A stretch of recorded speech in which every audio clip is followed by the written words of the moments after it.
something that just came to mind regarding possibly why, in quotes, some people or a lot of people who have a history of trauma then end up with something like so-called bipolar. And one could say, well, it's partly because of unresolved trauma. And how do people often resolve trauma? Well, it's finding out who's to blame and then maybe going after them in some way to make somebody wrong, such as via the justice system. So it's about punishment, punishing somebody. And it's possible that a lot of people don't go that route for whatever reason. They don't have support, they don't want to, they're too afraid.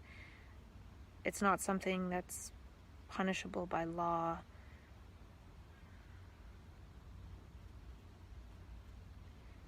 It's a hard path to go. And maybe some people see the futility in that path. Or they feel it was partly their fault. So, sometimes people have these trauma backgrounds and they end up going into a so-called manic state. And a manic state is creative. And what I'm trying to say is there could be a blessing in disguise, in quotes, in that going after somebody to punish somebody doesn't really resolve anything. It makes somebody right and somebody wrong. But this division of right and wrong, and somebody's good and somebody's bad, is all conflict, and nothing in the world is going to be resolved by conflict. And I'm not saying that to say like there's no such thing as a crime or whatever. But there's some countries that rehabilitate people who have been convicted of crimes as opposed to just punishing them and allowing them to rot away. So what I'm saying is, I don't know if it's partly a mechanism that people with a big amount of unresolved trauma go into mania, which is a creative state. But what I'm saying is, intelligent brains in a creative state is what's going to resolve human problems on a whole. Like when Einstein said that today's problems can't be resolved by the same level of thinking that created them. So today's conflicts aren't going to be resolved by creating more conflicts. So it's not that an individual person sees that per se and then they go into a manic state to resolve something or create something, but that state, I feel, is completely out of the field of conflict. It's a creative state. There's no conflict. Everything feels effortless and magical. And more brains being in that state more of the time is what is going to lead to change in the world. But then I talked about earlier how a lot of times it's wasted creating more food for thought, which just creates more conflict and resistance. So if one creates food for thought, is going to amplify the field of thought. But can one create food for perception, for insight, for intelligence to open up in the brain? So, for example, I've heard of how they've done studies where they give criminals MDMA or some kind of drug-assisted psychotherapy, like an ethogen, I think that's the word, something that opens up the feeling of oneness and connectivity, and then how that decreased recidivism or relapse of committing crimes once one is out of jail and free in society. Because when one realizes how one everything is, one doesn't want to harm anything because it's all one thing. And whatever one does to oneself too. Because there is no separate self. There is no separate actor. And that could be part of what needs to be learned when one goes into a so-called manic state. One might still feel like, I'm separate from this bad world and I'm going to do something about it. And then when one fuels that perspective with that energy, it can lead to feeling grandiose because one is so great and has all this energy and would never do anything like that. But then when the state falls apart, one goes into lower states of consciousness like anger, blame, shame, guilt, and one sees, might see past lives of what one has done or what one has contributed to in this life, and it's a reality check like, no, you're not separate from all this, you're the same as all of this. The lowest to the highest.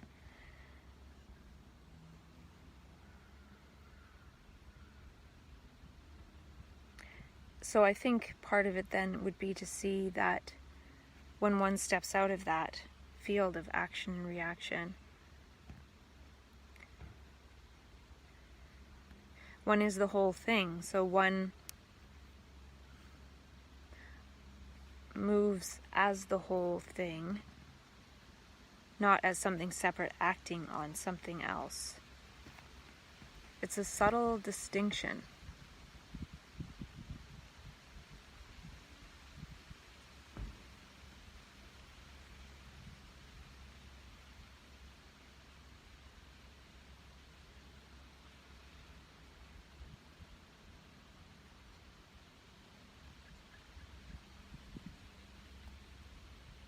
So I think that's part of the point, is not separating oneself.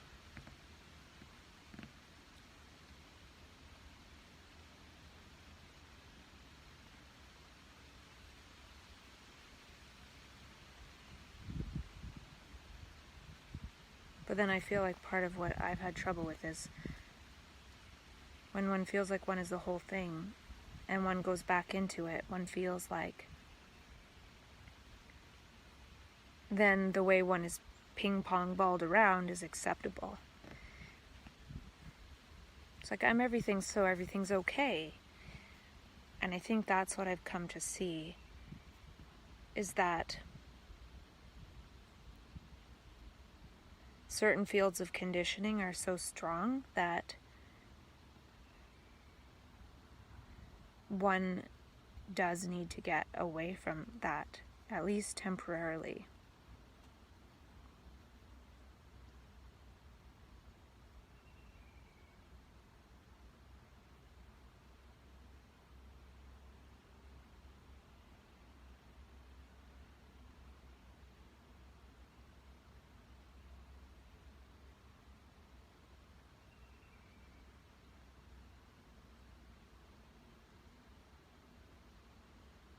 Because if one is in a field of conditioning and one has energy, it's going to fuel that automatically.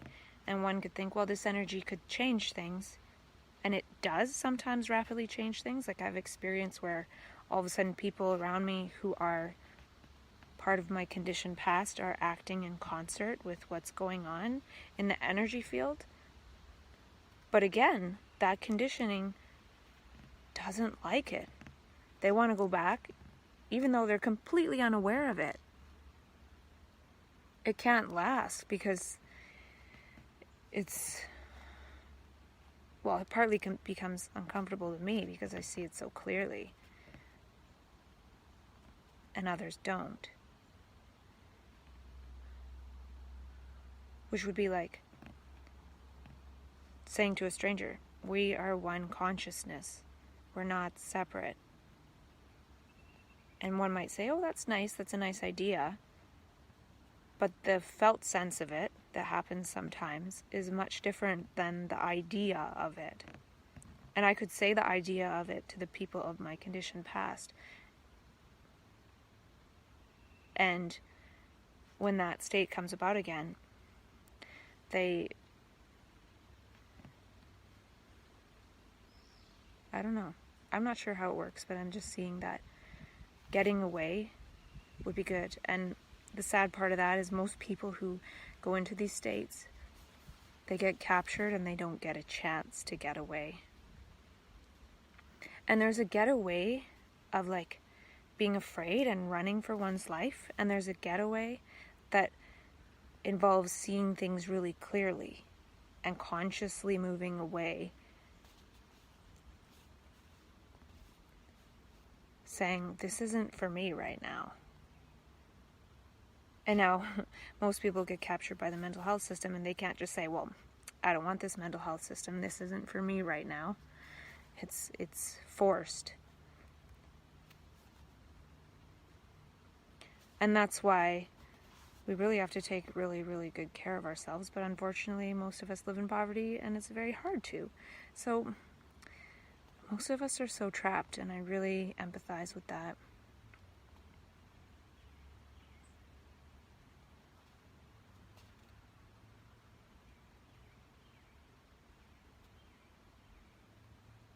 You know, that energy that we come in contact with that could really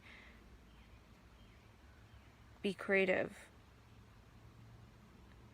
is captured and translated into a system of thought. Is translated into a system. The mental health system, the system of psychiatry, all the people trained to tell people what their experience means. It means you have a mental illness. Now, if I was in that position and I were to say, there is no me, there is no you, it's one field of consciousness, we're not separate. And you don't realize that what you're doing to me right now, you're doing to yourself. And that's the thing that I learned recently was, and it's about the billiard ball effect, is that being around people that are conditioned, they will react. And I have fallen into reacting, thinking that that was going with being one with whatever.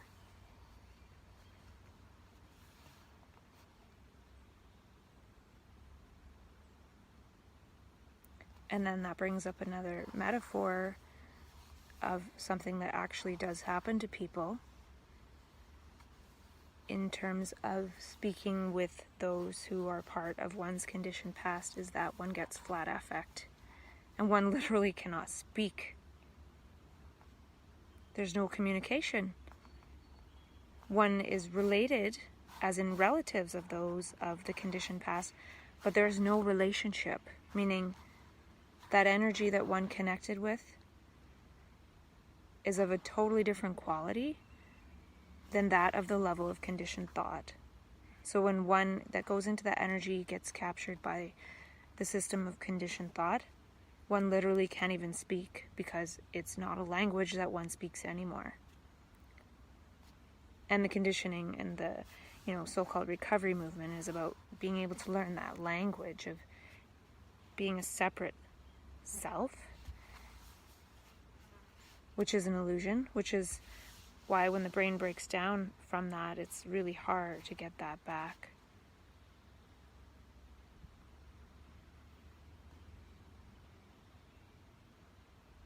And then one is lost in fear and so many different scary emotions and anxiety and things, but one is feeling the separation of everyone else. One becomes like a garburator for all of that shit. Because one is in that field, yet one is one, and one is one with that field, which is based on anger, competition, using other people for our egoic purposes, and we can feel all that, and it's hell. So we feel the hell of it, and other people feel like, this is how life is.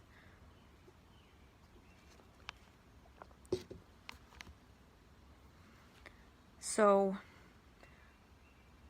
I could go back into that field and keep talking and keep trying to prove myself within that field, prove that I'm normal or whatever, and eventually not even be able to speak. Or I can see clearly and make the conscious choice now to not speak to them. They don't get it, and it's okay.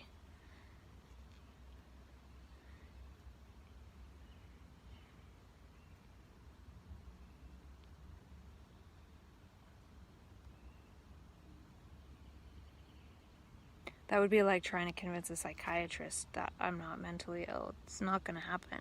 Why would I waste my breath?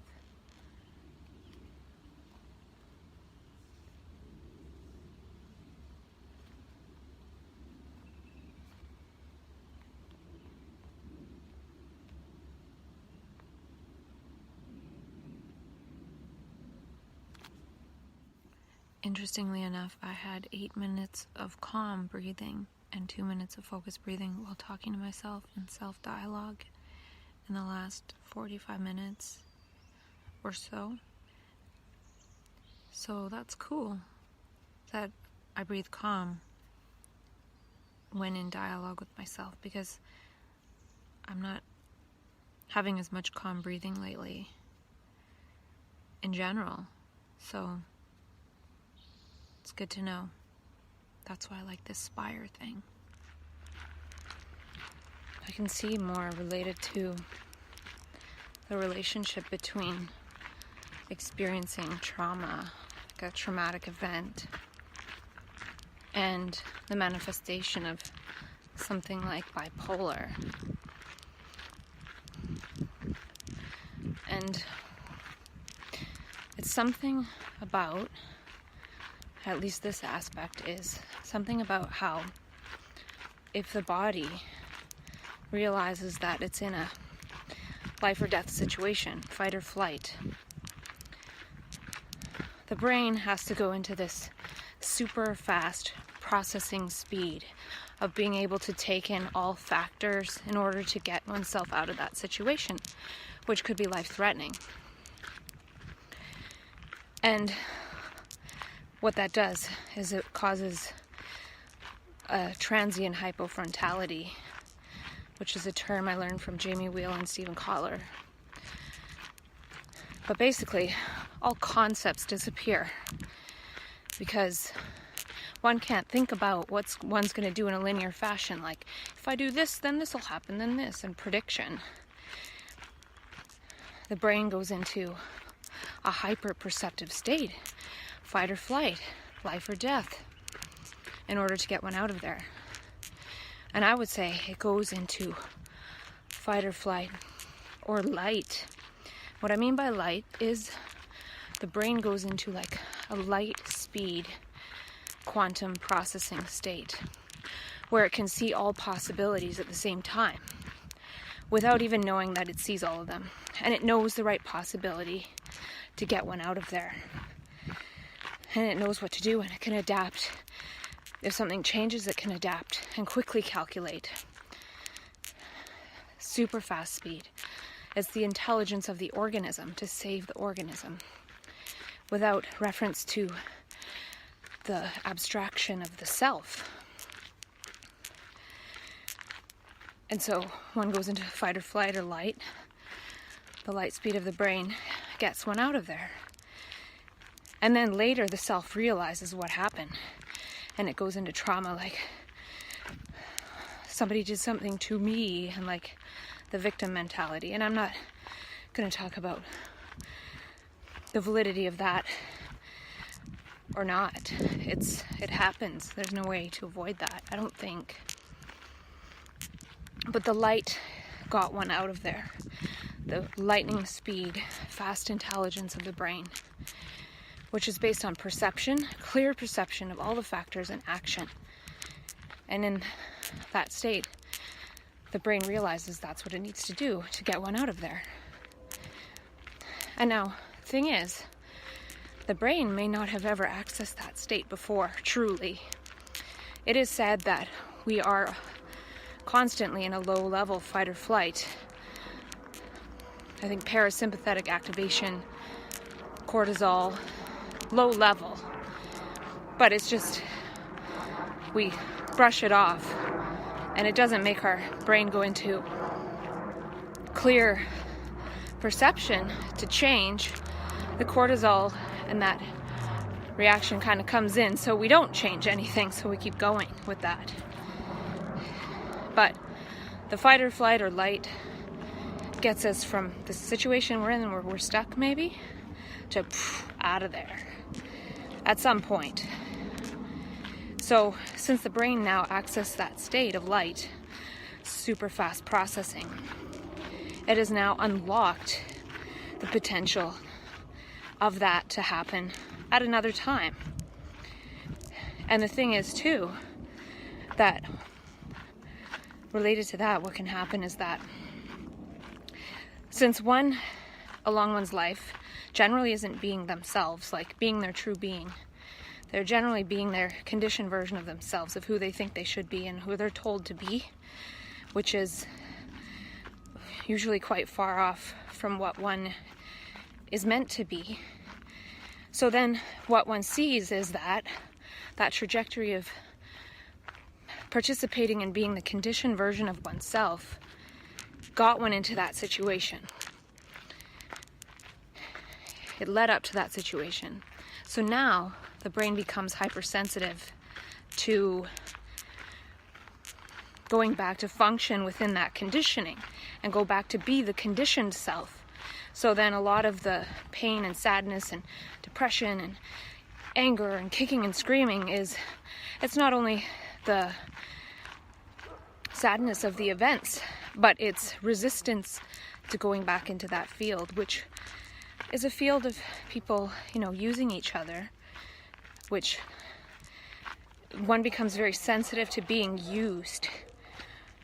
So one sometimes becomes non-functional because functioning in society necessitates or necessarily means that one is being used by employment, by family, by so many different things. One is being used. And how being used and allowing oneself to be used over time can lead to a situation where one gets a major trauma. And the minor trauma would be the cortisol, parasympathetic, fight or flight realization that one is being used by systems of thought and buying into them by believing things. So it's another way that the apparently unfortunate situation of a major trauma can be a gateway into hyperspeed processing of the brain.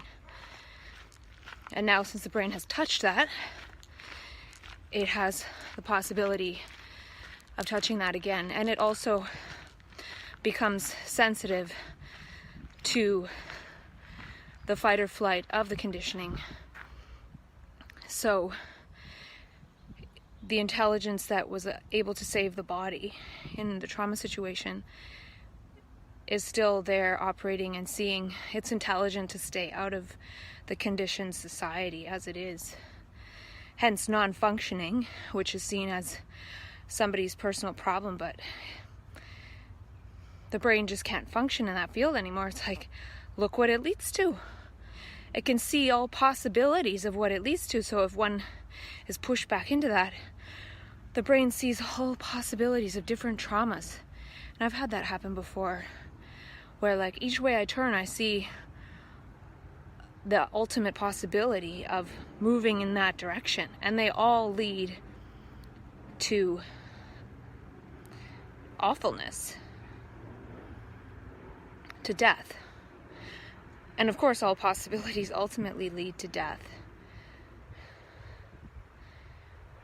But the other possibility would be to die to the ego, which is that which feels the need to feed off the structures of society in terms of power, competition. The brain sees the falseness of all of that a lot of times. But I feel like people aren't seeing what's happening. So maybe a lot of people would be like, oh, I can't function, and feel bad about that. They don't see that they're actually doing a service to society by not being involved in that, especially if their brain can go into hyperspeed energy processing. That would only energize that. And then that's what happens, is people are back in the system in that they're systematized into trauma therapy, or not necessarily, mostly just drugging a person, poisoning their brain, because they suffered a trauma as a result of the poisonous structure of society. And then that super speed light processing of the brain then magnetizes all these different resources of society to say, oh, you're non-functional, we're going to help you. When really, if that person who became supposedly non-functional was able to stabilize in the light hyperspeed processing of the brain, the intelligence of that would stay outside of the conditioned structure and flower into that, one would magnetize people who would want to do the same, as opposed to like all these helpers trying to help someone who was traumatized or, labeled with a mental illness or something. Society creates mental illnesses. Society is a mental illness. So it's intelligent to step outside of that and not to function within that. There is another function. I don't know what it is. And one could think of functions in terms of mathematics. One could think there's a function of integration. When one steps outside of the structures of society that's based on all those competition, which requires tearing one person down so that another person gains. When one steps outside of that and that energy blossoms, it creates a ripple that might affect the consciousness of the society. But if one takes that energy into society, it magnetizes society's structures to help that individual when one realizes society can't be helped.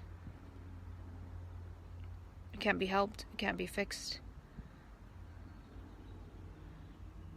And they can't help but try to impose their help.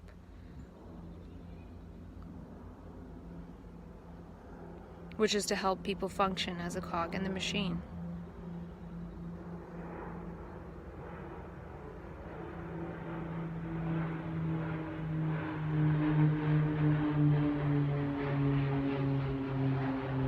One of the benefits of trauma is seeing all that society structure that just leads to trauma is meaningless.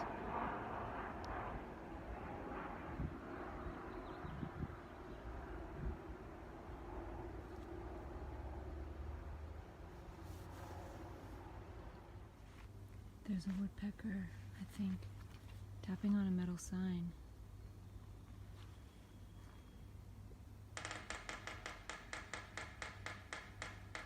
There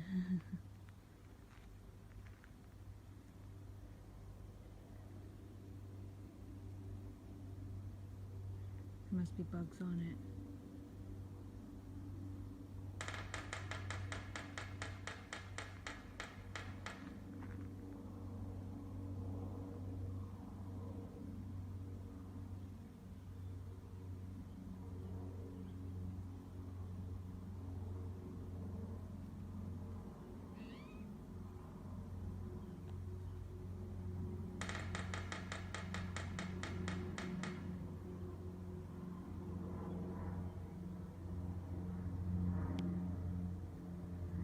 One can either be playing video games with machine guns inside or outside, listening to a woodpecker peck on metal.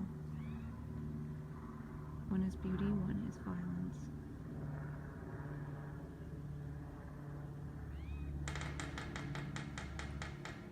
The delight and joy and beauty, or the pleasure and juice of violence.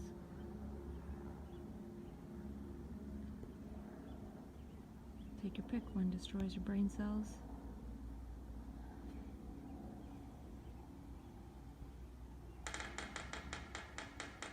The other is yet to be seen.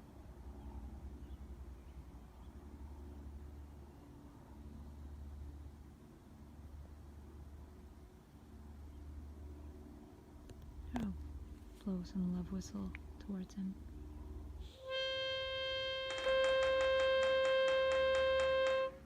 Hey, we're making music together.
Oh.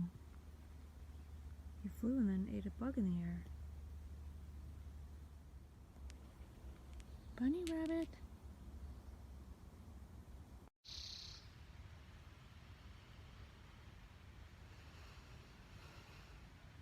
Today is May 15th,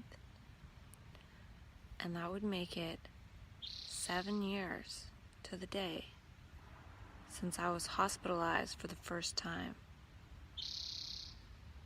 in the psych ward.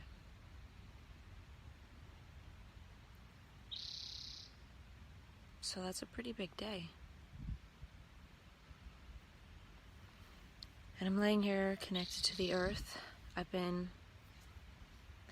connecting my sacral area to the grass, as well as my head, my feet.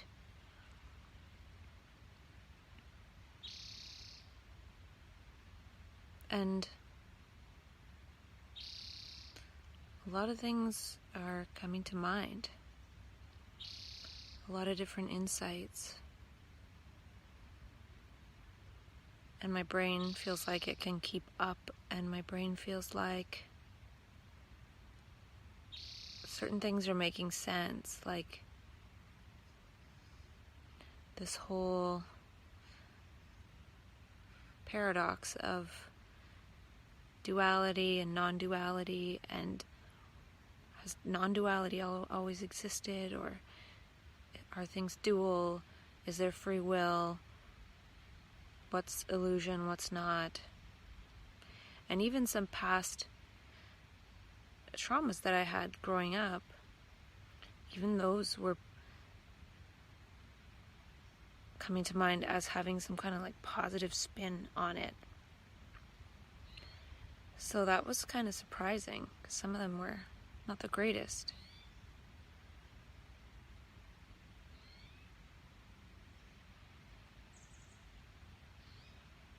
And then other things are coming to mind in terms of translating some of the things that happen to us when we're diagnosed. Transforming insanity, translating insanity and what happens to us when we're called insane into natural gestures. So for example, I was laying here and it came to mind that when I have my head literally connected to the earth, it's like a battery, it's electricity, we are bioelectric beings, and my body is literally absorbing electrons from the earth. And then for some reason it popped in mind that people often get ECT, or electroconvulsive therapy, and that's sending currents of electricity through the brain, quite large currents of electricity. Well, maybe there's something to having currents of electricity going through the brain, but perhaps there are more natural ways of doing that, like just laying on the grass with one's head connected to the earth. And perhaps it could take time, quite a bit of time, but perhaps instead of zapping away the so-called psychosis, one might be able to ground and energize the brain cells that are trying to flower and grow and come online regarding oneness and non-separation. Because the psychiatric system is about restoring a person to the perspective of being a separate ego self in the conditioned machinery of the world. Whereas one can move into nature, and since this process of crisis is attempting to remove all that conditioning from the brain and sort of restore it back to the time when it was completely unconditioned, which could have been millions of years ago. So it's trying to remove all that has evolved as conditioning for the past million years in the human brain and put the brain back at zero, because this deconditioning process is acknowledging that none of this knowledge or conditioning or thought or the direction humanity is headed is any good. And we need to start from scratch. And so people often, at a certain point in the process, are restored to some kind of innocent, vulnerable, child, baby-like adult that does need some kind of protection. Maybe not 18 years like children do, but it does need a period of time of love, of whatever human love can be given, and it might not be much. And that's perhaps why nature and the earth can give more. It can give that unconditional love, minus the conditions of the weather, which require that human beings have food, clothing, and shelter. So to give one food, clothing, and shelter and vast space, and the energy of love to flower, because the whole human brain is taken over by fear and conditioning and human constructs. It's not love. It's pseudo love. It's not love at all. So this process is attempting to restore the brain, to wipe all those programs clean, because it's seen, the brain cells see it as completely valueless and going towards the destruction of humanity. And the only way something else, not the only way perhaps, but one of the ways something else could possibly flower is when human beings who may still be in the conditioning see that when an adult human being is radically unconditioned, they need extra love and care and non-judgment, and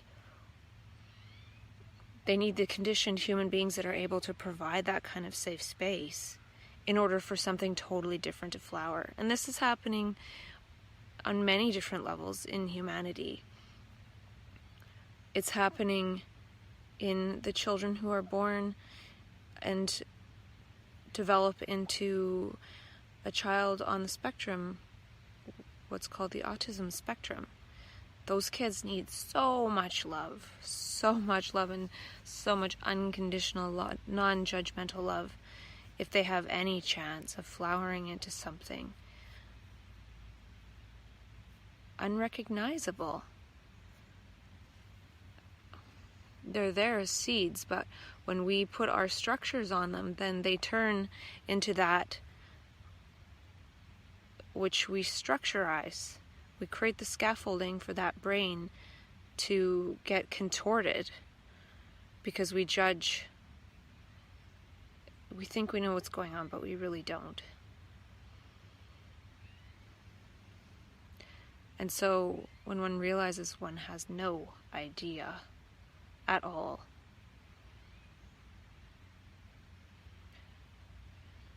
and that's the other thing. And another translation that came to mind, and this is kind of a strange one, when one is in that fear and terror and maybe like jumps off a balcony of varying height that may or may not end the physical existence. One may feel like they can fly. Sometimes people try to fly and they die. Sometimes I feel that it's perhaps, and this is the translation, people want to reconnect to the earth. So the fastest way to reconnect to the earth sometimes is just run and jump off the balcony. And that sounds weird, but it's like getting back to zero voltage when we're connected to the earth. And one's body does get back to zero voltage if one leaves the body behind, for sure. So a lot of this is a result of so much confusion, obviously.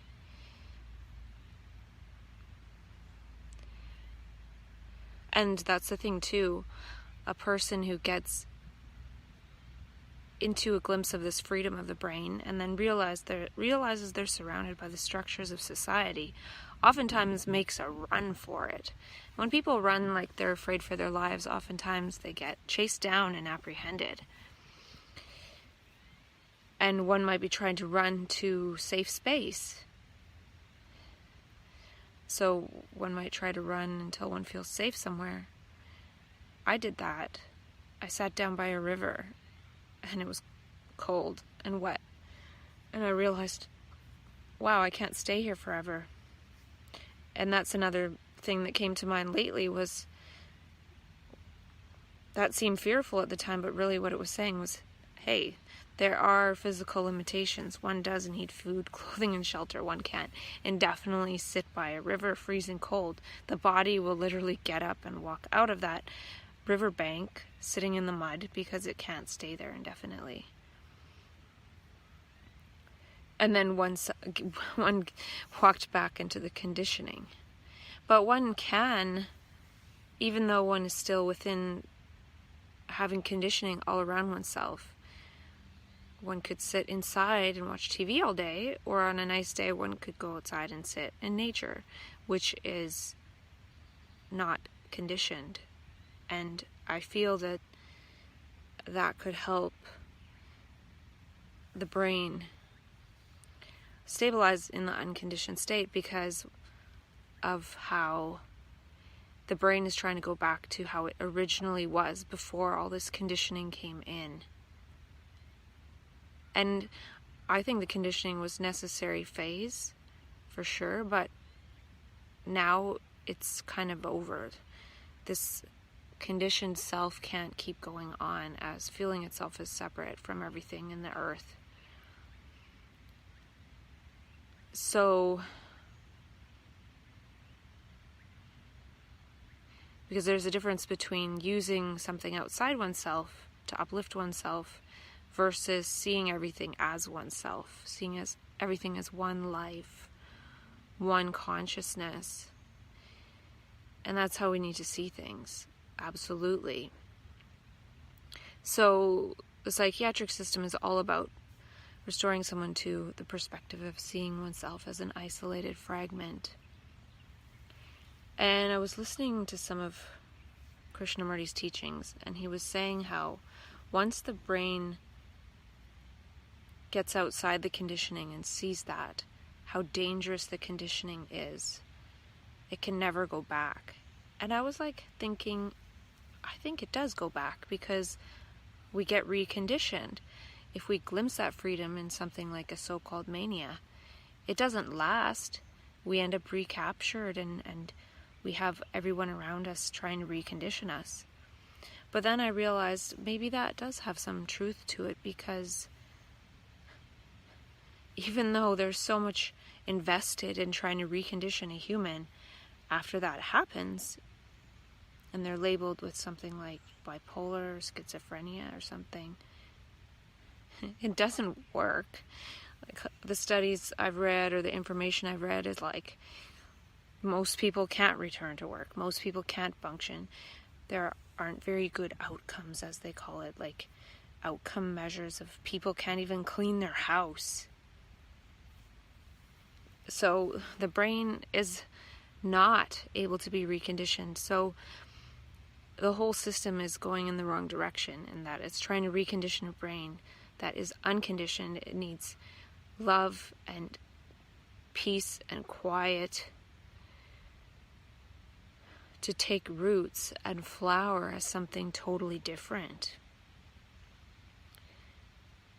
And I'm saying, oh, well, a person needs this sanctuary with, even if there are conditioned people around, trying their best to create the conditions of unconditional love. But every now and then, it's possible an individual can eventually escape that paradigm and not need someone else to create those conditions, and that they're able to eventually create those conditions for themselves. It would be rare, because most people are brainwashed into thinking they have a mental illness and there's nothing they can do except live some semi-functional life as a shadow of their former self. so they don't see that perhaps other conditions might create other possibilities. And then we also feel like our safety is our family, when so much of our conditioning, a good percentage of it, comes from our family. So if we want to be deconditioned or unconditioned and have the opportunity, the possibility of something new flowering, we need to at least temporarily get away from our family. Because this is something that I stumble on, is that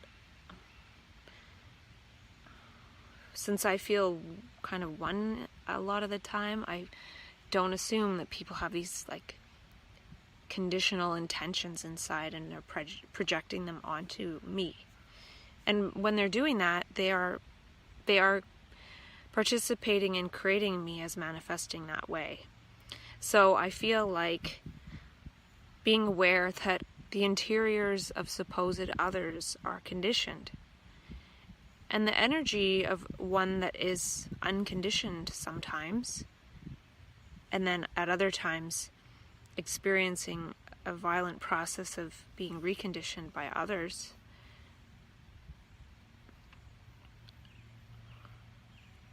I don't even know what I was saying. But anyway, that unconditioned energy can temporarily uncondition those around one, even if they are people who were part of one's conditioning story growing up. But I think that when that happens, there is a violent rebound of energy. So the others might not be aware that they were temporarily unconditioned. But when their conditioning comes back online, they act violently. Just like when we have a diagnosis, when we're in the heaven of bipolar mania, so-called, and then we are violent, the conditioning comes back online. A lot of times that manifests as violence because of the duality of pleasure and then pain. So our brains are so conditioned to pleasure versus pain, reward, punishment, duality, good, bad, right, wrong, according to the conditioned morality, which is the morality of the individual against the world, and how that creates people hoarding power and competing and wage slavery and all of that. So it's not really moral. So when the brain goes back into conditioning, it's automatically back in opposites, and then it sort of creates the equal and opposite effect. But it's nice to sort of be in that unconditioning for a while, because it does create some kind of blueprint of a certain possible brain state that could flower if conditions were right, or the conditions were right for unconditioning, safe for unconditioning.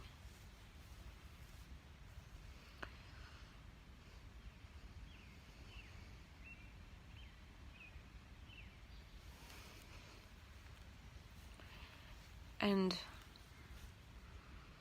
also the whole thing of how when that gets that energy, one gives it back to the structures of society. One does a lot.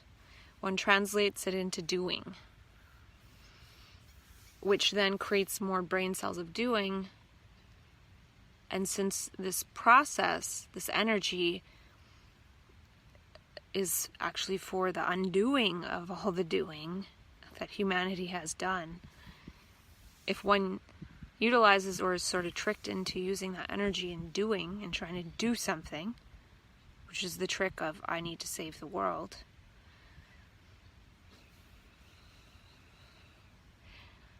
because usually there's a period before that where one is really enjoying the energy and just loving everything, and then just sort of going with the flow and whatever's there, talking with that person, and then all of a sudden it's like, oh, I need to do something.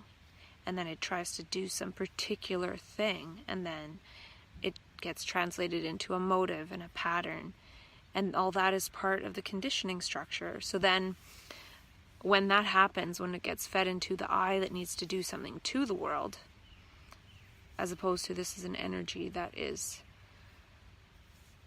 one with life, and I am life itself.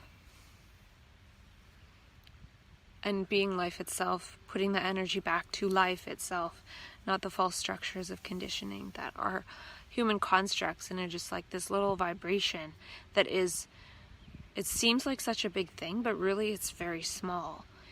It's like this tiny little vibration, like, that's sort of just put us like probably just one plank or plonk length off of in-touchness absolutely and oneness with life. It's probably very tiny, but we take it as this really huge thing. And then when one is vibing as life with life, it's a lot more powerful, and one doesn't have to do anything.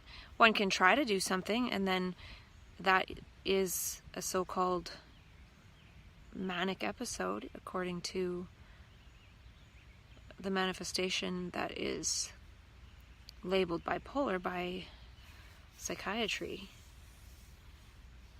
So that brings me to what I'm not doing right now, which is anything.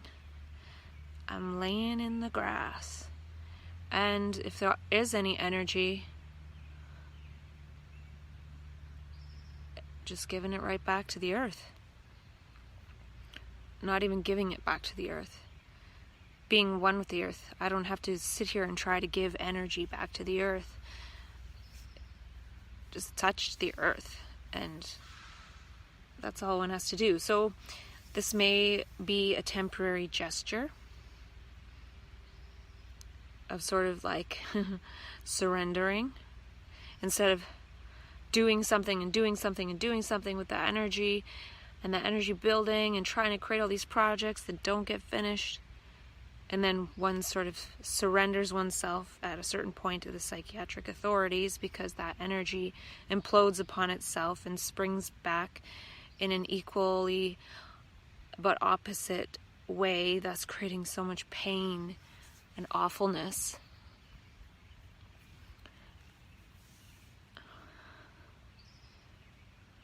And having to re-experience karma and that much more of the collective human past as one used that energy to move into a continuity of the collective human future, using that energy to create more thought structures. So just really seeing that one can do nothing. One can do nothing by oneself. One can do nothing without the earth. You know, even maybe sitting here after a while, be like, why would I even want to talk to a human? Maybe I just want to talk to nature. Maybe nature wants me to hang out with it.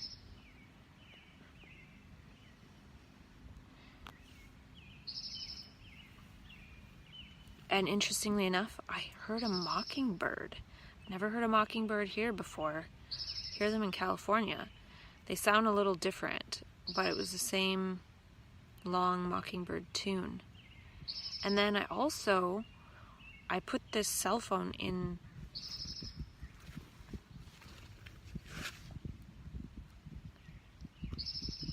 this bag that blocks the signal. And right after I did that, I heard a bird that I've never heard before. It was a really beautiful song, very intricate. And so I sort of did a gesture of blocking the conditioning of being always connected to the human structure, and just editing that out for a while by putting this thing in that case, which would get rid of the concentrated signal right next to me. And then there's a new bird song. And it made me realize, if we sat here, some of us, and just listened to nature, we would hear things that we've never heard before, because there'd be organisms that require more love before they'll come out from their hiding. in the unmanifest, they'll unfold into the manifest as if magic. But it's not magic, it's love. It's life.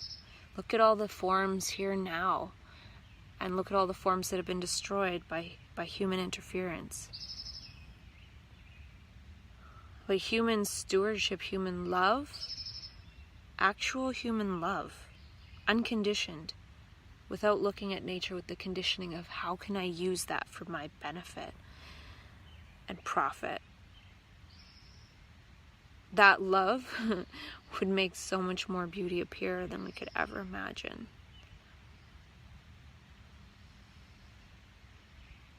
And then we might think, well, look at the DNA structure. How did that evolve? It's like, it just comes out of the light.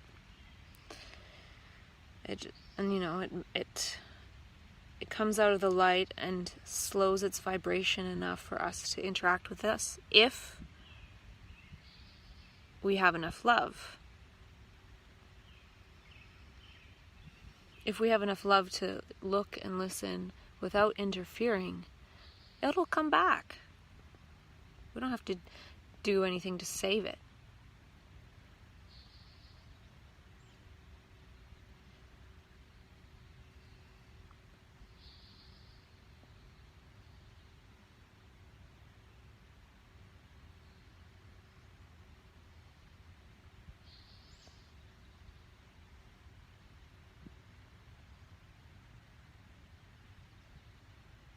And there might be some that think that's not true.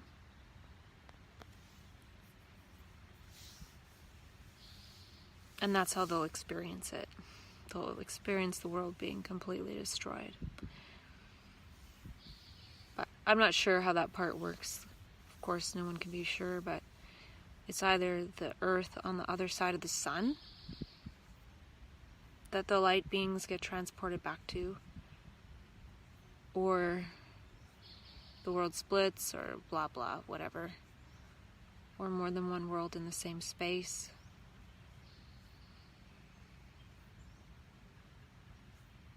But it's kind of that, because as conditioned human beings, we can step out of that stream and then we're in the other world. It doesn't even take any time.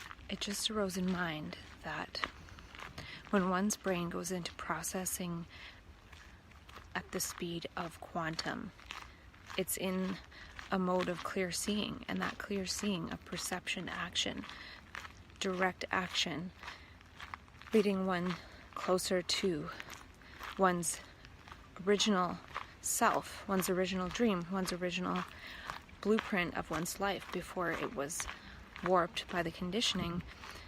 That clear perception, action, and things happening perfectly is manifested and experienced as synchronicity. That synchronicity is what is moving one's self closer to one's light body self, one's light version of oneself, the self or the life that's created when one is able to process at a faster speed. But I'm seeing now that this might be temporary. It's a path that gets one closer to one's dream body path. But then the recoil, the snap back, is the conditioning, all the momentum, everything that's still carried in the matter of one's life, everything that one thought mattered. It's held in the tissues of the body. So one still has to go through all those things and sort of undo them in order to be embodied on that path. One can go into synchronicity to get a taste of that, but it seems that there's still this work of undoing all that. Because if one goes into synchronicity and is all of a sudden way over here, one's family, one's friends, one's job is all like, where are you going? What you doing? Come back over here where you were before, because without you here, it's kind of like a missing something or other. So the snapback is awful.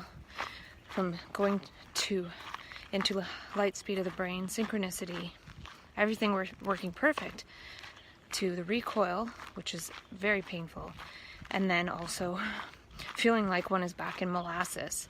The brain was working so perfectly and beautifully, and all of a sudden the brain is in this field that is like molasses. So that squashes the light processing, and even if the light processing goes back online, it basically goes into fight or flight or light, which tries to run the body on out of there, which only creates everyone in one's life coming after one, being like, where are you going? Stop running here. We'll lock you up and medicate you, and then you'll be back to yourself. You'll stop running away.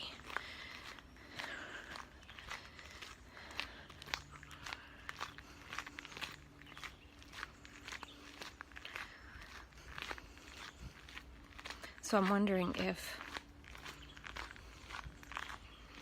once one gets a taste and recoils back, one can stepwise, sort of slowly, for the comfort of others, slowly get oneself out of there.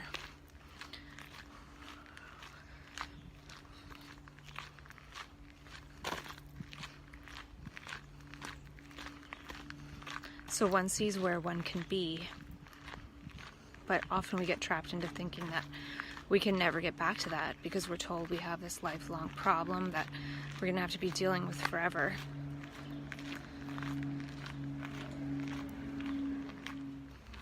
So one of the keys is changing completely inwardly without feeling the necessity of alerting others. Like, oftentimes we feel like we need to teach the world or tell people things. But if we're trying to teach our family and they don't see us as a teacher, it's just going to create confusion. So it's this inner knowingness for oneself without having to prove it, without having to make it known. All that matters is the light.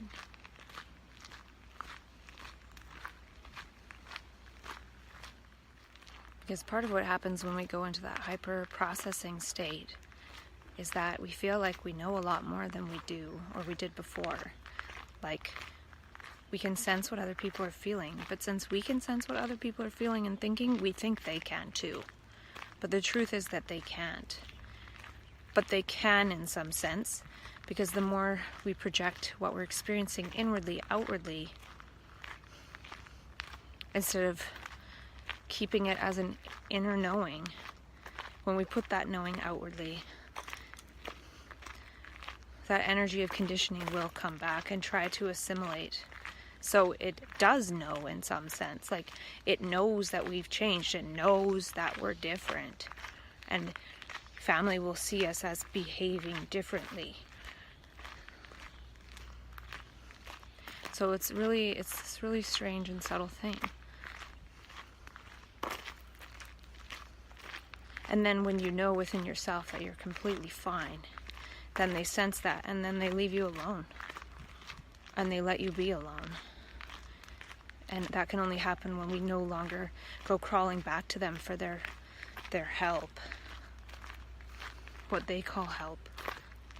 Which is to help us not change and not transform. If they don't want to, that's okay. Move on. Because the trick is when we get to that place of power within ourselves, and then we convert some of that energy in needing to be recognized by the outside, in needing to be seen, known, acknowledged in any kind of way, that then wastes some of the energy in the ego structure. because those are things that the ego would want and need. So as soon as the brain clicks into that kind of thinking, it is now out of that energy. But since it had access to all that energy, it will go into creating ego structures, which then cause the outside world to become mad. Maybe in a way because we had something, we had a seed of light, and we just wasted it in the ego structure. So even the ego structure comes after us for doing that. Like, nope, that's not quite the right way. But then interestingly enough, when one doesn't create that, and when one keeps it all to oneself and remains anonymous, then the funny thing is that it can be shared with everyone. When it's unrecognizable, when it's anonymous, it can be shared with everyone. But when we, with that energy, want to be recognized, because we can't recognize ourselves,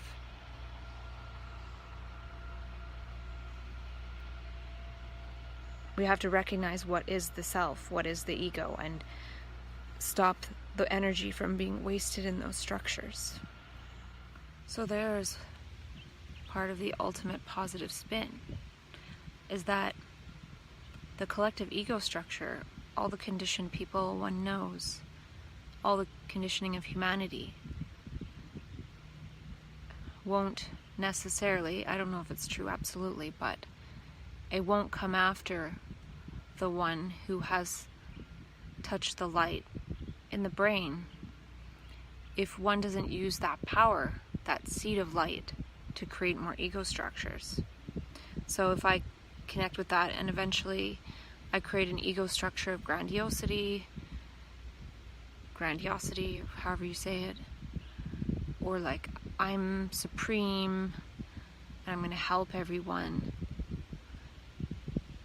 then that won't collapse and then fall into something where one gets apprehended. So it seems that one gets apprehended because one uses the energy in wrong ways. One uses it for one's own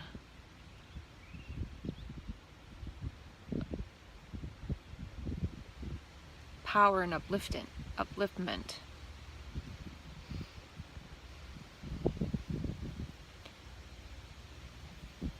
Or to set itself apart.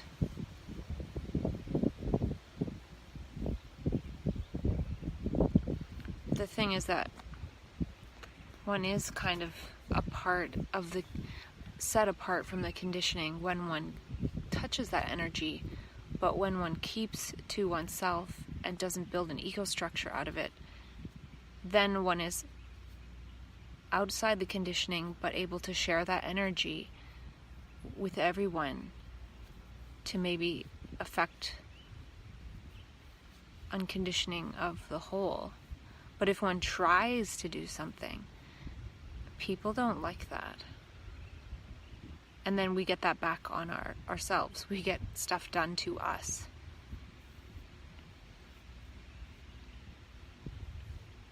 If we try to do or undo with that energy, it becomes our own undoing. And I think maybe that's part of the intelligence of the whole thing, which kind of really sucks. But like, if that didn't happen, then that energy could create a bunch of egoic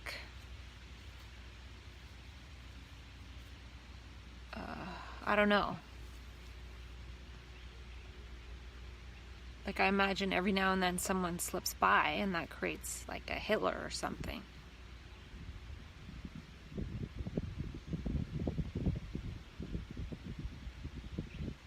Or maybe it is that those people that have created egoic power structures,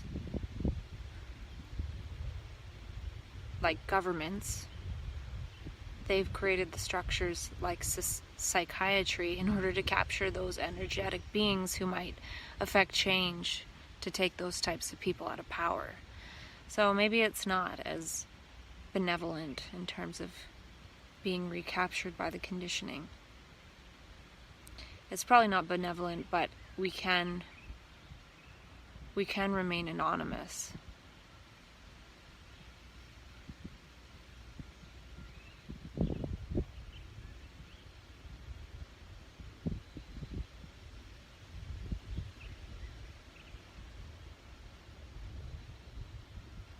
And the thing is, once we get connected with that anonymity, then they can't get us.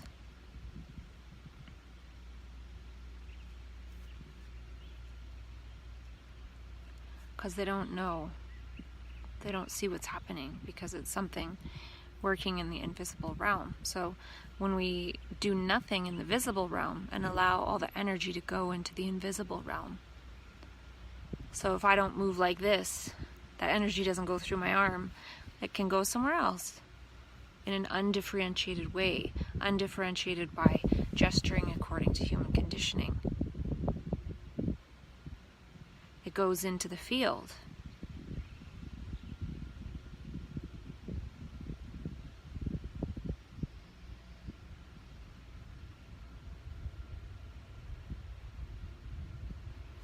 I am going to go and get a booster juice and maybe some fries because I'm PMSing and I'm craving some kind of food that isn't mucho burrito because I eat that so much. I don't feel like mucho burrito, but I feel like something to resonate with this time. It's a little bird eggshell. A little birdie came out of this. Welcome to the world, little birdie. Got my booster juice and a big bag of fries from Fatburger. Never been there before, but I noticed it here in this complex, so I'm going back to the park to eat. Got my bag of fries, my ketchup, and my mayo.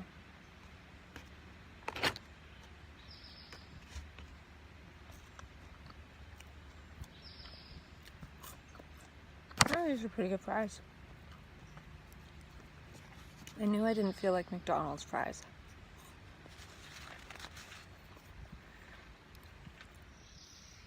I was thinking about the term mental health condition. And then it came to mind mental health conditioning. The mental health system is a type of conditioning. And I don't really feel like we have mental health conditions, but we're conditioned to believe that, and that's the mental health conditioning. So there must be a way to remove the mental health conditioning,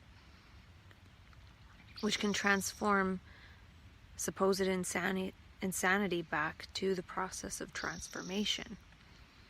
Transformation into oneness. And the mental health conditioning would have us believe we're this separate person with this separate personal mental health problem, which isn't true.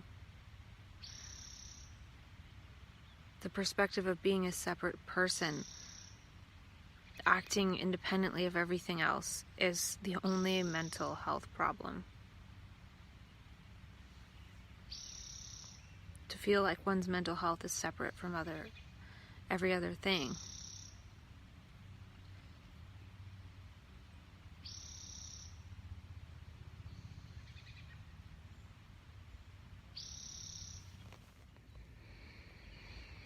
So the major problem and the trick and trap of once one has been able to get to a certain point and maybe pull themselves away from psychiatry. One of the traps and the problems with then using one's energy to go after psychiatry is that presupposes an us versus them mentality. It presupposes that by going back into conflict, that will solve problems. When the main problem in the world is the conflict created from the viewpoint of us versus them. My group versus your group. Me versus you.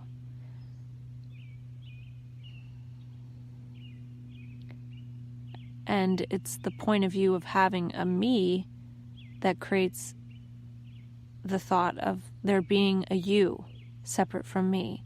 But there is no such thing. The conditioning is that which that has created the illusion of that. So when we go back to fight psychiatry, we're feeding that illusion of us versus them. And we're falling back into the trap.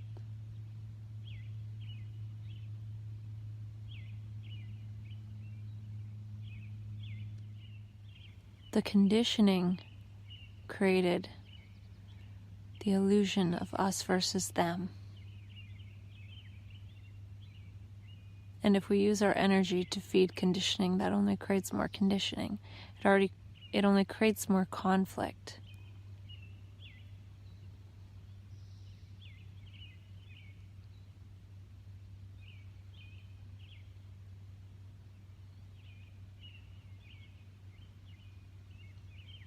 Maybe we can help, in quotes, more if we see that they can't help it.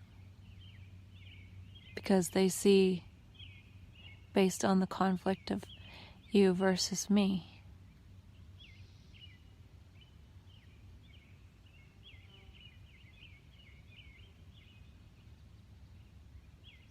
And then when one no longer feels the need to try to solve something through conflict, one has stepped outside the whole thing. One is no longer a part of that conditioning.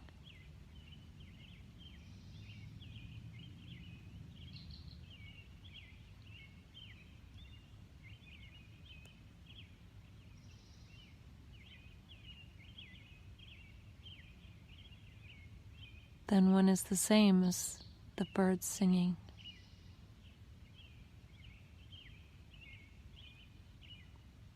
The delight in life living itself out. You go from looking for a fight to listening with delight, or listening as delight, listening as the light.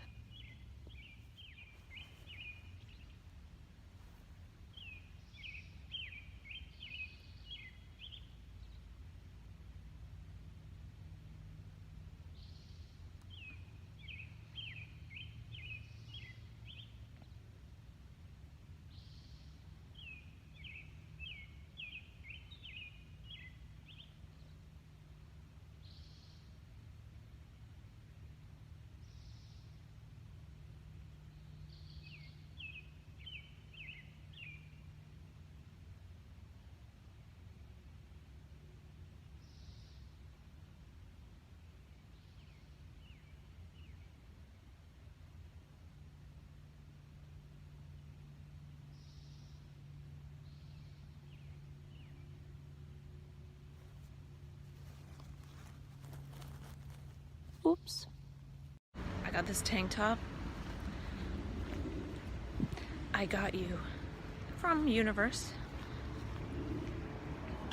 The only thing I would change is I would change I got you to I am you. But this is good enough.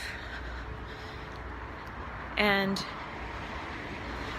I was thinking about the phrase, is this a friendly universe, that Einstein said? And I was wondering if I would change that to, am I a friendly universe? And when we meet someone, we're meeting a whole universe. We're time traveling into somebody's universe, which is their whole history up until that point, to manifest as themselves.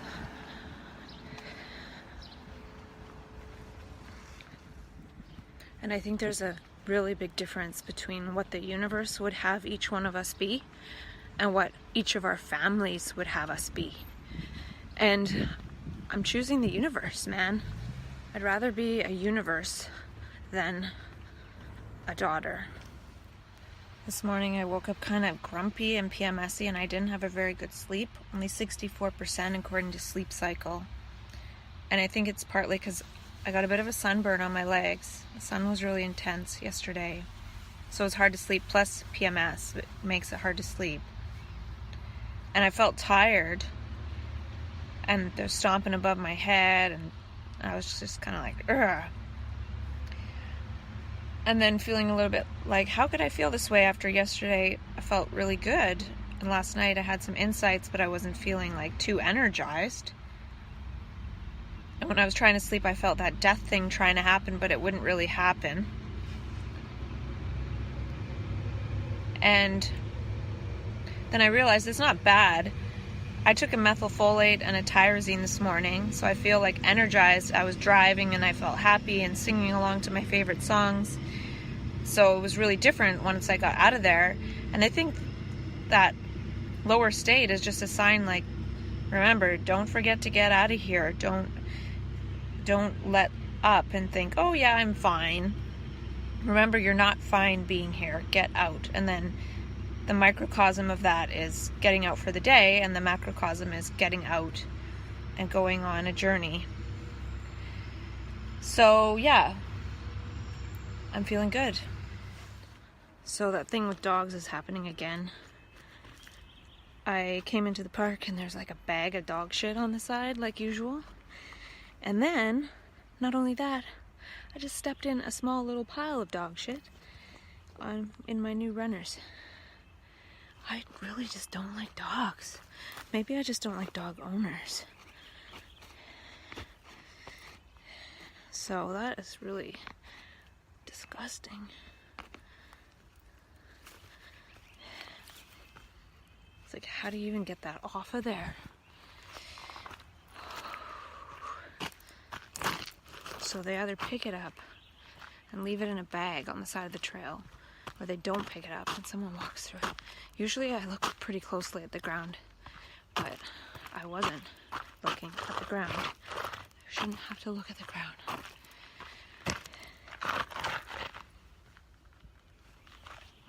I'll have to find somewhere to clean that off properly.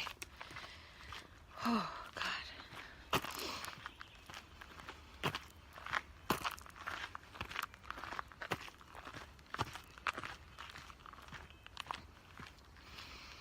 Other than that, I'm feeling good.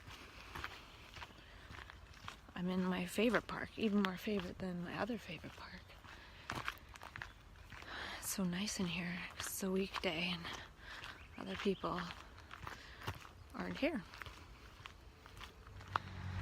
So I feel that one of the reasons why when a person goes into so-called mania, they often get to a point where they feel like they're famous, or they feel like they're a star, or they're going to be a star, or they're friends with celebrities, or they're going to be friends with celebrities. Because what happens is, when one gets in touch with that energy that would allow one to move freely without reference to the way one was conditioned to be, one is more original. One is one's original self. And one gets in touch with one's star quality. And one sees that one could have been a star had one moved along one's original trajectory. Because if we move freely along our uncontorted trajectory, we don't waste any energy.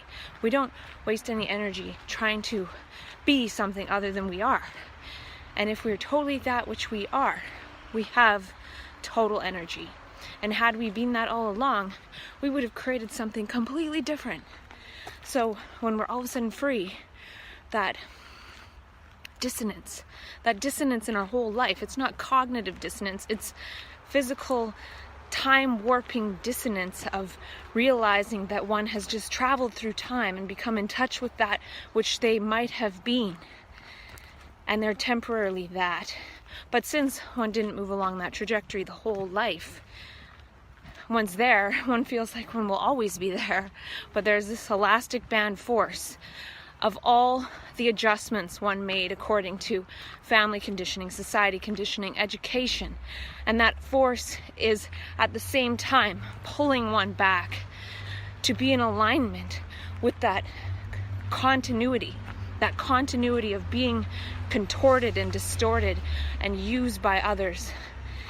The what should be, what has to be, what I need to do to please others. That energy snaps us back with equal and opposite force. And we pay for the experience of freedom. We pay for whatever we're able to create in that freedom for that limited period of time. We pay for that creation. All that went into creating who we have become comes back and says, these are all the reasons why you can't be that. Remember all these things that happened because you were busy being somebody other than that you were? Now we want you to come back and be that which we think you are, for our comfort, for the comfort of others who help to create this distortion of yourself. And so when we get snapped back, we're told all kinds of things to believe about ourselves. And we're told and punished with new beliefs and frameworks about ourselves because we had a taste of freedom. And others don't want us to be free. They would lose us. They would lose being able to use us to reaffirm their egoic patterns and the structures that they've been conditioned with. You're part of the whole conditioning conglomerate of all of society. And the price to pay for that taste of freedom is to be put in a place in society of punishment. You can't be free, and we're going to make it so you can never be free. We're going to tell you that you're ill. We're going to tell you that you're delusional. We're going to tell you all sorts of things to believe about yourself, and none of them are true. The problem is that we believed all these things about ourselves all our lives. So we need to undo those things we believed about ourselves all our lives. The taste of freedom temporarily undoes it, but we need to see things clearly. If we go into that energy again and we haven't fully undone the past will come back to get us. It will grab us and it will throw us back at equal and opposite speed. But we have to see clearly what is holding us back. And what is holding us back is that which we feel was holding us and protecting us our whole life. We traded security, the puppetry of security, for absolute freedom. And we can be free. We can be free of all that. But we have to see clearly that that which we thought was security is our prison. Now, the fastest way to get out of prison, any prison, is to obey the prison rules. If we kick and scream against the rules of the prison that we're in, we only stay longer in the prison. So realize, when we snap back into the cage, smile and nod, be kind, be gentle, and we will again have a chance to step our way out of it slowly but surely. Seeing the traps, we can avoid the traps, and we only trap ourselves. We trap ourselves by asking something of a structure that can't be done. It can only be undone, and we can undo it by moving through it and stepping out of it and saying thank you, but no thank you from this point on. One of the mistakes that we make in mania is that we show our happiness, we show our joy, we show that we're free, we show that we found our light and we dance with delight. And the thing is that we're oblivious to the fact that in conditioned society, we're conditioned to be jealous when other people have good things going on and are happy. we're conditioned to feel like something's missing in us, and we're not genuinely happy for other people's happiness in general. So when we are showing that extreme happiness, people are looking at us like, what's wrong with them? Or they could even be thinking, what's wrong with me? Why can't I be that happy? And when they're unable to share in it and enjoy it, and they only judge it, that eventually recaptures that joy in that supposed individual and gobbles it up. Happiness is usually translated into jealousy in others. So, and other things too. So it's best when that energy comes in to keep it to ourselves and not let anyone know how extremely joyful and happy we are.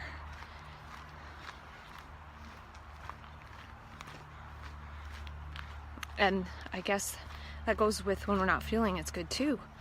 Don't show people. Don't tell people. So don't go looking for joy as you are joy itself. Bathe in the vibe of that joy, and people will come up and talk to you. They'll pick up on that joy, and those are the people that we are meant to talk to. We share a bit of that joy, and then keep moving, and eventually we've vibed with a joyful tribe. It'll happen at some point.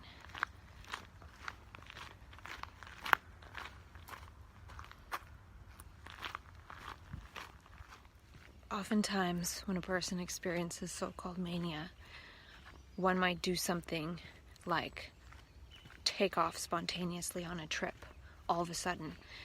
Just take a trip to the other side of the world overnight or at that very moment. And I'm seeing that as a gesture of freedom. So it's a gesture saying I'm free, and that manifests as one taking a very spontaneous, extravagant trip that seems out of character. But also when one is extremely free of all past structures, the character that was is no longer there. And it's replaced by the energy of the universe and infinite possibilities and infinite fluidity of action and gesture. So it's a gesture that one is feeling free, that one is free temporarily. Others around will see that as something out of character, out of the pattern of conditioning that one is used to as that other being. And so what I'm seeing is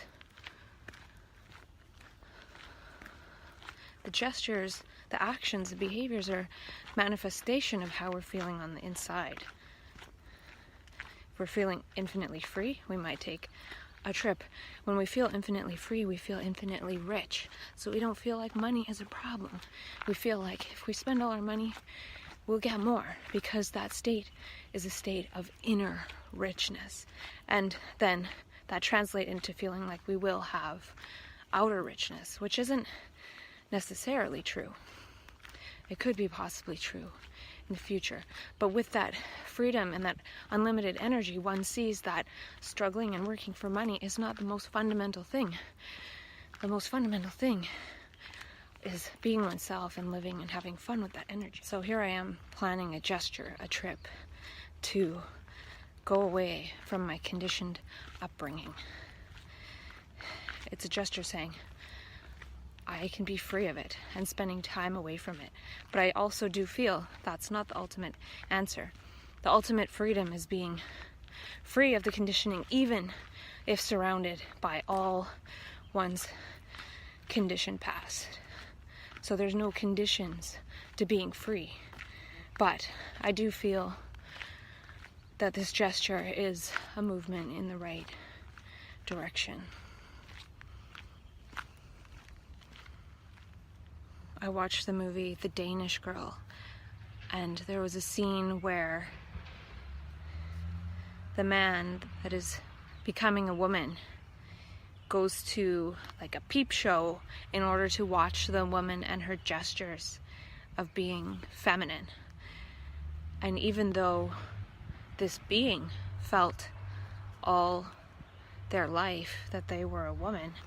They'd been so conditioned to behave like a man that they still needed to go and watch these gestures of femininity in order to reprogram the musculature to be able to move in that way. And in the same way, I feel like when we become free, we need to reprogram our musculature in the movements of freedom. Whatever that looks like for us. But at some point, we don't have to think in terms of reprogramming. We move as the universe, with the universe, and we dance as the universe. I realized something interesting lately, and I don't know if I've talked about this with myself yet.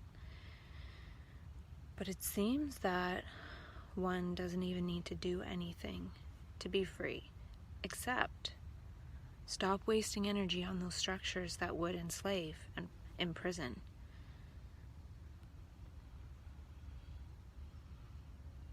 Stop feeding those structures of should and pleasing others. We think we owe something to those who have raised us, and they've cultured us to be a certain way, and that isn't necessarily our way. And nothing is worth not being completely oneself.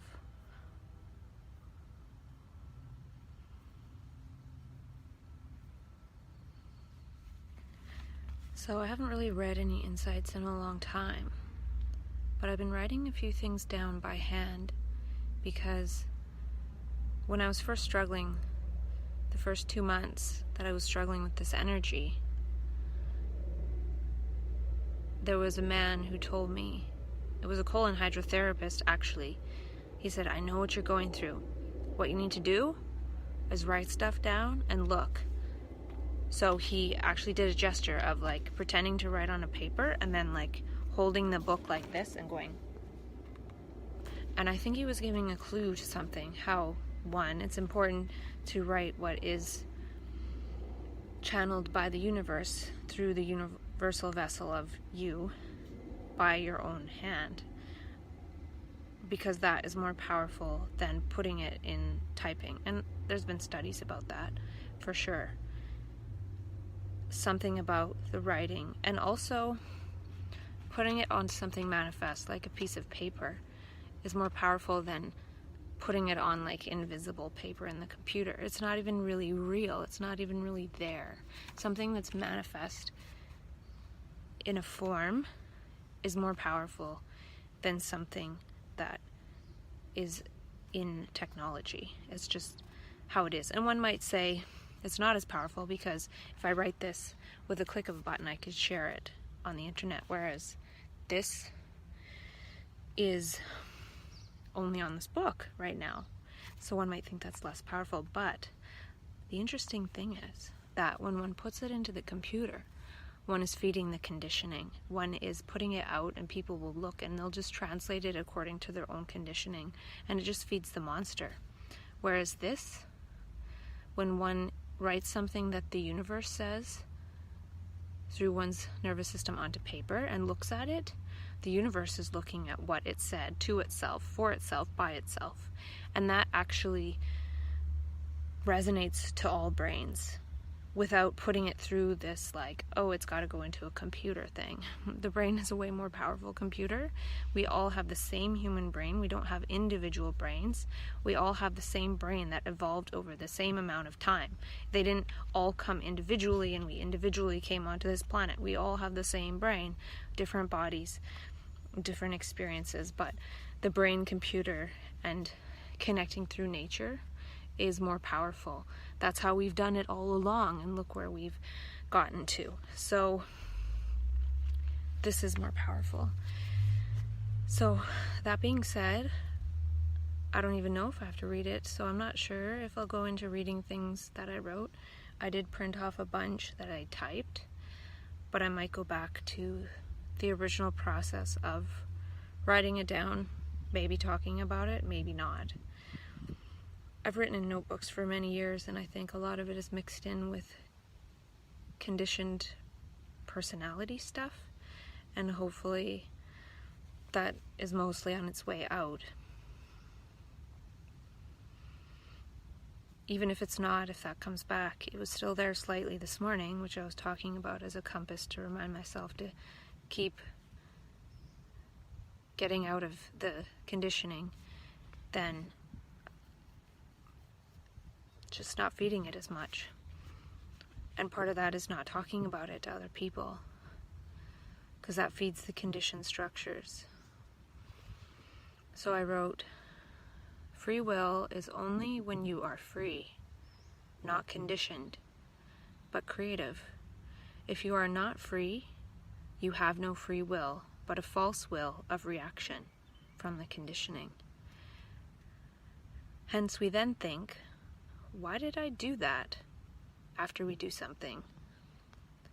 Because we are controlled by conditioning and thinking after the fact that we could have done something differently, then be puppeted by our pre-programmed reactions that stem from the beginning of psychological time. All of this is an illusion. So anytime we think, why did I do that? I didn't want to do that. That is a sign that we're not free. Seeing we aren't free is the beginning of freedom. All recovery is recovering from not being ourselves in the first place. Who were you in the first place? Who you were in the first place. Be the first place version of yourself, for yourself, not in comparison to others. Don't recover the perversion of your essence that others call yourself, your conditioned self. Oftentimes, people might think that they know everything they need to know, and that's a big deal. I know what I need to know. What if we could change that to love everything I need to love? And our brain is so occupied with ourself. What if it could be occupied by the universe, life, eternity, and love? We need to learn to be enveloped by conditioning, but not of it. You don't have to react to it. If you do, you are it. You are the conditioning. All reaction is fear, not love, as it is based on you versus me. You either resist me or succumb to being used as a means to feed my desire and pleasure. That is not love.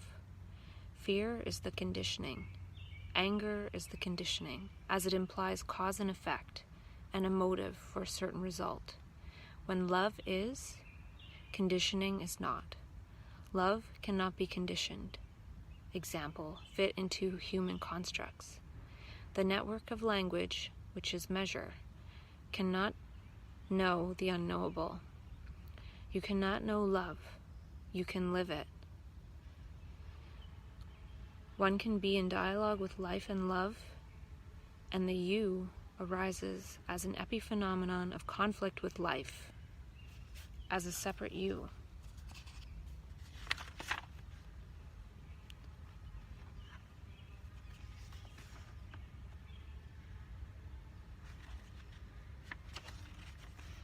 As a separate you, of course, life appears as conflict, as one lives life as an illusion. The quantum mistake. When the brain mutates to quantum and sees all possibilities, the irony is that as things are now, there is a high probability of the possibility of living out life as a mental patient. Also high probability of death or leaving the material body behind. That state of quantum is love, and love makes all things possible. Trouble is, since most of the morphogenetic field is Newtonian and based on control and conflict, which is not love, it makes love impossible.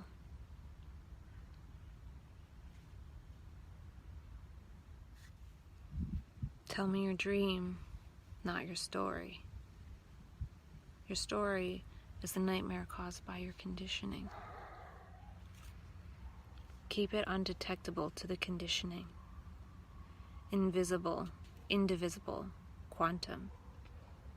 They can only detect quantum at the micro level with their powerful instruments. They can't yet see it with their own 3 eyes. You only have true free will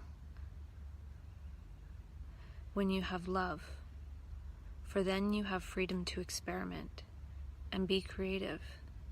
Love is the only creative factor. Conditioning is destructive. It's a pattern. It can approximate love, but it's not love, and it is limited. When that energy comes, give it back to the earth, Gaia, and the cosmos, and not to the human thought constructs. You can be free. You can be free. You can be free from society. You can be free. You can be free. You can be free from you and me. We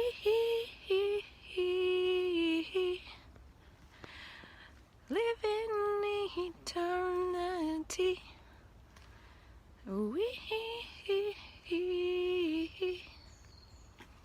are one if you could only see. I can see the quantum functioning in every field I see. It creates the future, infinite realities. Forget the past, it cannot last. Forget the past, it will not last. So that inner stardom, that inner freedom, is your inner kingdom, and it's only for you.